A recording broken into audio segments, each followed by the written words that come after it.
Welcome everyone. I am Vandana Teji and today I have with me Miss Lynette Har. Hello Lynette. Hi, Vadana. Thank you so much actually for inviting me to your show. Excited to be on. It's a pleasure to have you.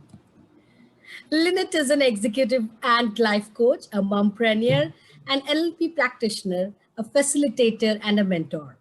She has almost 2 decades of industry experience and has impacted corporations, schools, and individuals by combining the art and science of coaching to make it relevant and applicable in areas of leadership development and business etiquette.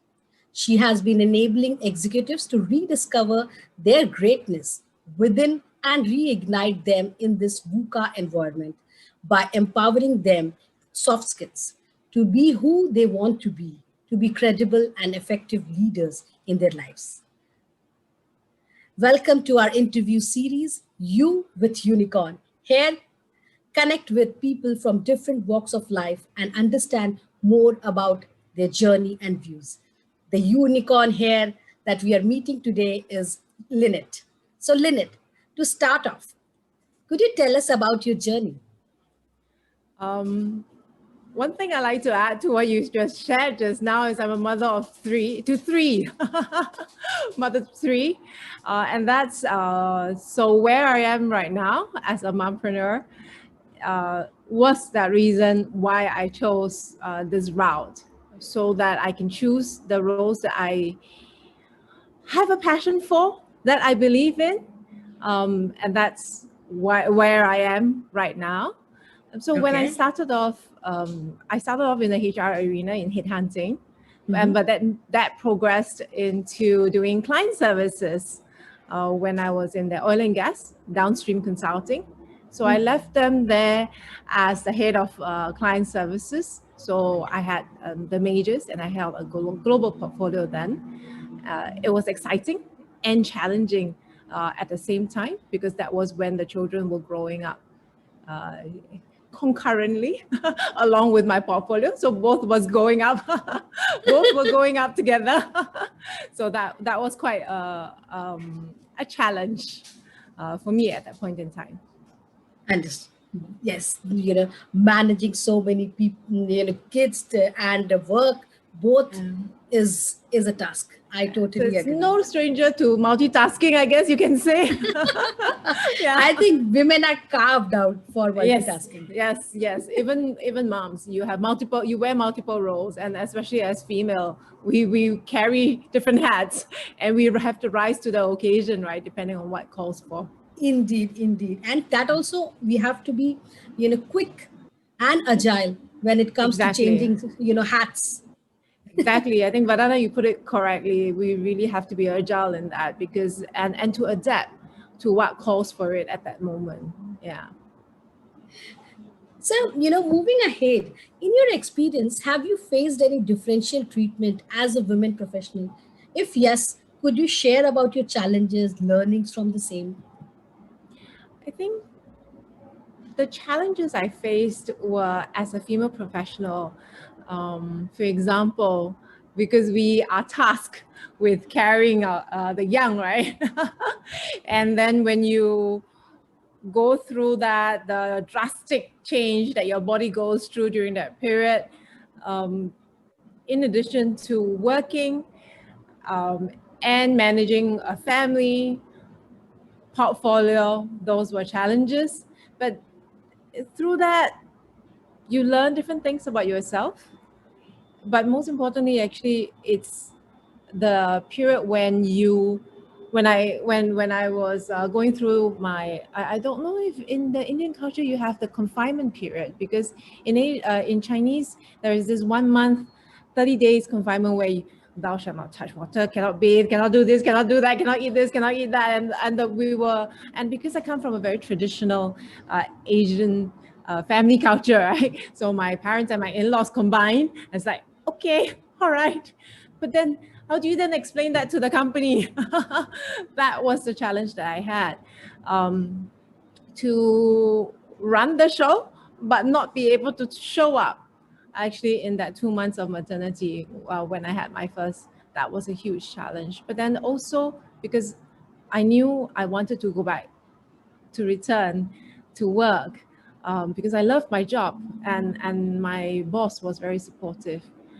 So I think I had to step up, prepare whatever I could before, and really manage expectations with my employer, that at that point, um, given the culture that my family is in, I will not be able to respond, because we have a 24-hour turnaround, be it internal or external clients alike, right? And because it was a global portfolio, it meant that people from UK or anywhere else would be contacting me. And because we focus on the East or West, so I was teasing the other day that I plan my time according to time zones. I plan my day according to time zones so that I can cover, right, and be able to meet up with my clients as well when the demand arises. So that was one of the challenges that I faced, because I think men won't go through that period because their body does not go through that. Or even sometimes I think there is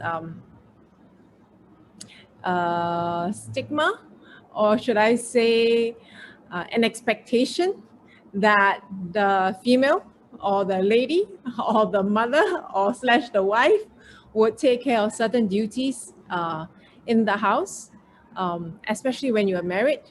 And that sets the expectation of the other hat that which would be very new for me at that point, when I was first starting out a career, being a new mom, and then actually being a new wife, and then shortly after that, a new mom, and then being in, I think I was just a year into my company when I found out that I was expecting. So there were many challenges thrown together, but juggling the balls and making sure they were kept in the air was a challenge. And then that resulted in, I think, ultimately afterwards, when I had to draw that line and say, okay, which one, something's got to give. Because that was when I decided that after, I think, 12 years with my previous employer, I had to draw the line and say, and go for the position where I was not going to be able to be replaced, I guess, in that sense. Yeah, and that's when I started on this mompreneur journey. And as a trainer, as a coach, as a facilitator, and also I do a lot of volunteering, because I believe that I believe in giving to the needy, the underprivileged, especially. Yeah. Wow. Wow, that was amazing, Lynette. And you are so right. The system in which we live, our cultures are built in a manner which has differential treatment in it. Yeah. It is not expected from men to look after the young or to look after the old, because primarily, I'm not saying it is not totally, but then it's a primary responsibility of a woman in the family. Yes. And yes, we do have that confinement period too. Just to, Okay.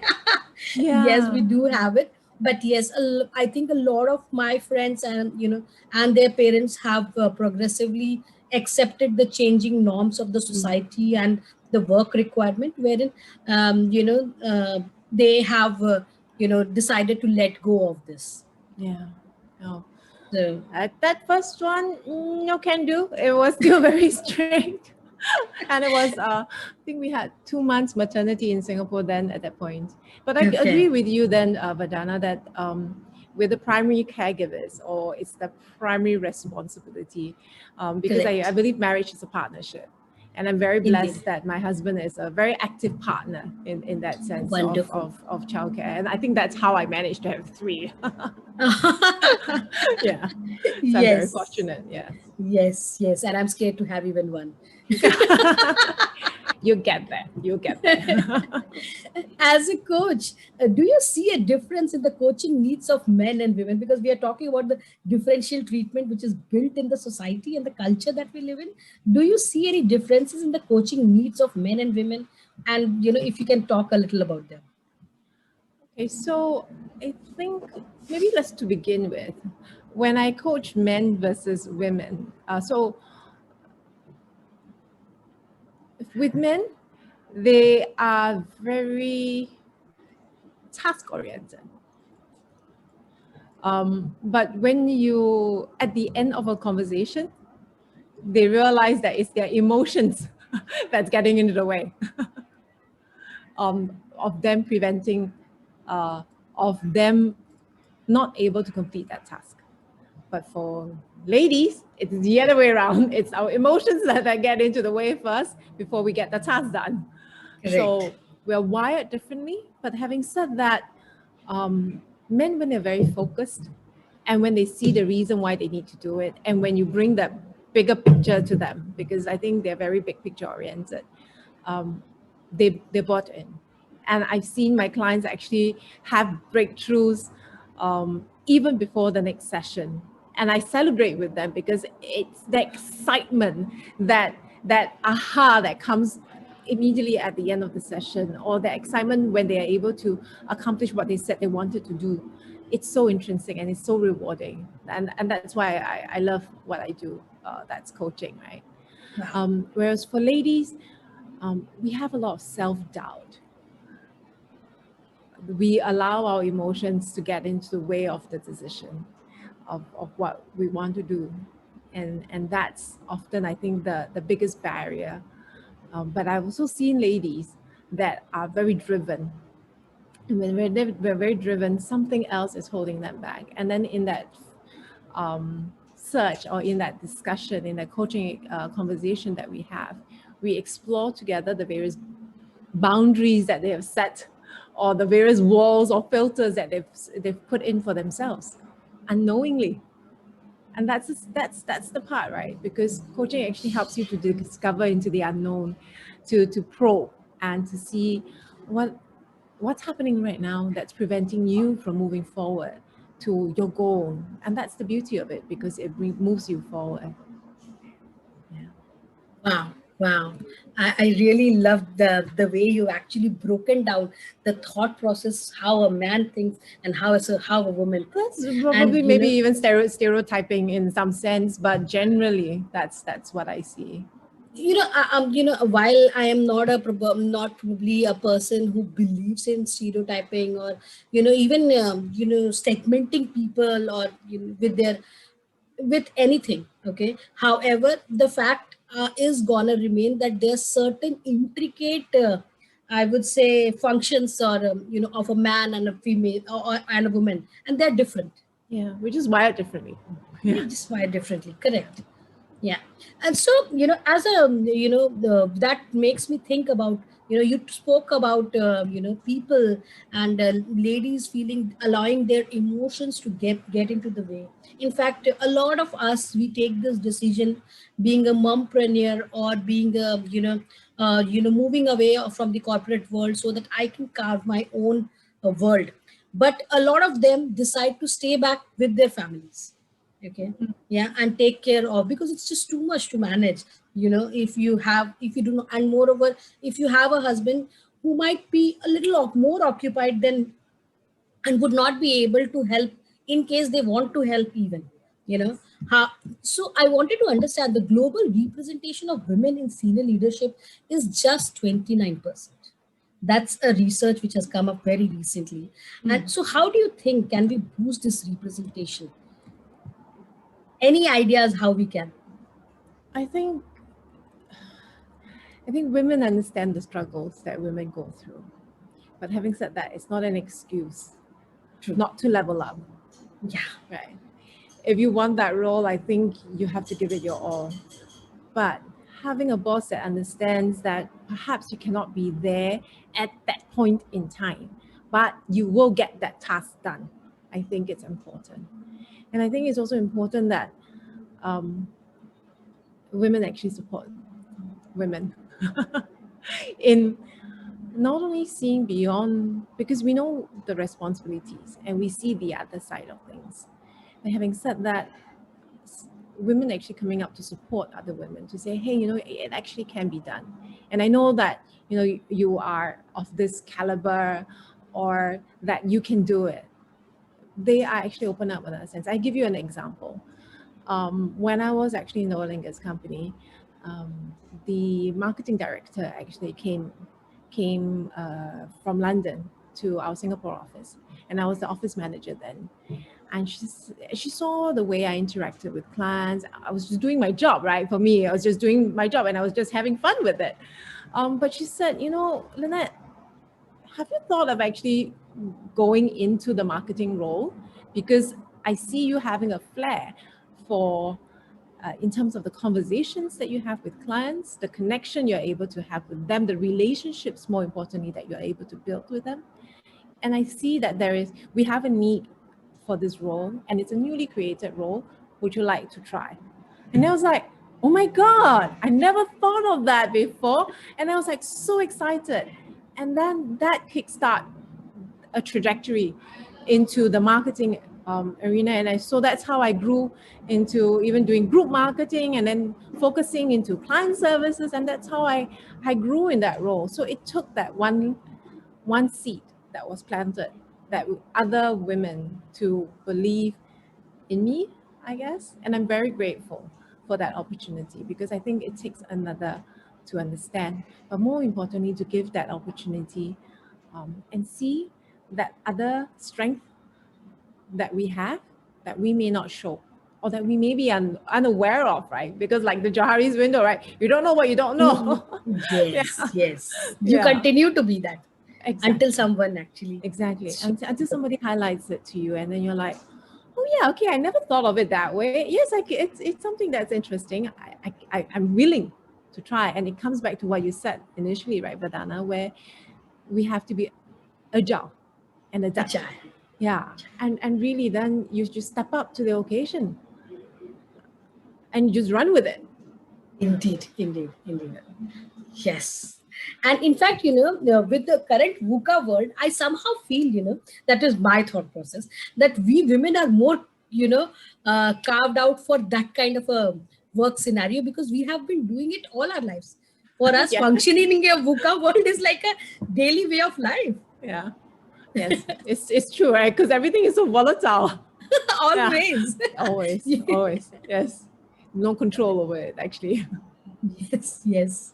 So, oh my God, this was such an amazing discussion today, Lynette. And, I'm so glad we were able to touch base on these important scenarios, as how slowly and, arrive at this conclusion, as how with the changing norms of businesses and the way the work is getting structured, and this VUCA is becoming the real normal. Okay. Yeah, probably we can be better leaders in this. Women can be better leaders in steering us away. In fact, everybody talks about the Prime Minister of New Zealand and how she's actually managing. My idol. Jacinda Ardern, she's my idol. Yeah. Yes. Amazing. Yes. And and the way she actually says that doesn't, if you are passionate, doesn't mean you can't be driven. Yes. You can actually be both. You can be passionately driven. I totally agree with that. You can be passionate. And that sets us apart, right? Because when we're passionately driven, we bring purpose to it. And that's why I enjoy what I'm doing so much right now, because there is a real purpose in what I'm doing. And I see the fruits of my so-called labor almost instantaneously sometimes. And then that's why it's kind of like a drug. I'm addicted. Wow. Yes. It's a drug, and we are addicted to it. Yes. Wonderful, Lynette. Thank you so much for giving us your time.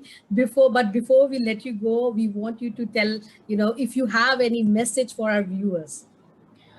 I think that would be that is, believe in yourself, because I believe that only when you believe in yourself can others then start believing in you. Give yourself that chance, because I think we all have it in us, and just go for it. And then the other is, don't be shy to ask for help when you need it, because I think self-care is important. I think women try and say, I can do, and then all of a sudden you're like overwhelmed, and then you're not good, and your tank is not full, or it may not even have a drop left, and you're still giving. And you're still doing, and you're like still like a headless chicken running everywhere and trying to do everything. But it's okay to ask for help. it's okay to say, hey, you know, can you help me actually even look after the kids for a while so I can take a nap, for example? Or can you help me with this? It's okay to ask for help. It doesn't, it just shows that you are also human. Yeah. Oh my God, I think we are just calibrated with this. I have a feeling I'm gonna when I rewatch this, it is like listening me speaking rather than you during the Oh, interview. I think that's how we get that chemistry going. Indeed, indeed. In fact, on that note, I would like to just re-quote it. Guys, just believe in yourself. Give yourself that chance. Don't hesitate to ask for help. Yes. That is probably, nobody is a super person. No. I won't say just women or men. Nobody is a super person. Exactly. There is no harm in asking for help, and also letting people know that, yes, I don't know this. Yeah, there's no harm. In fact, there is really no harm because it shows that you are open to learning things as well. Hey, I don't know it. Can you show me how? And then that's the mentality to adapt, right? Yeah. Indeed, indeed. In fact, the biggest problem, mythologically talking, okay, in the world happened when the leader started thinking that he knows everything Yeah. or she knows everything. Yes. So let's learn from them. Yes. Ah, and then that's when it boomerangs like, oops, I don't quite know everything. Yeah. Being humble. Yeah. Yes, yes. On that note, bye everyone. See you soon with another guest next time. More such insights, And don't forget to like, comment, and share this video. Of course, if you like it. Also, do subscribe to our channel and stay updated. We would request you to share the word across because we are trying to, get people from daily walks of life who have gone ahead the call of duty to get something new to the table. With And that, then, thank you, yes. Lynette. So Bye-bye. on that note, also, I also like to say, connect with me. I will be happy to hear from you. And if I can help you in any way, feel free to reach out. Wonderful. We will be sharing Lynette's LinkedIn profile in the comment box so you can get it from there. Fantastic. Thank you, Vadana. Thank you so much. Thank you.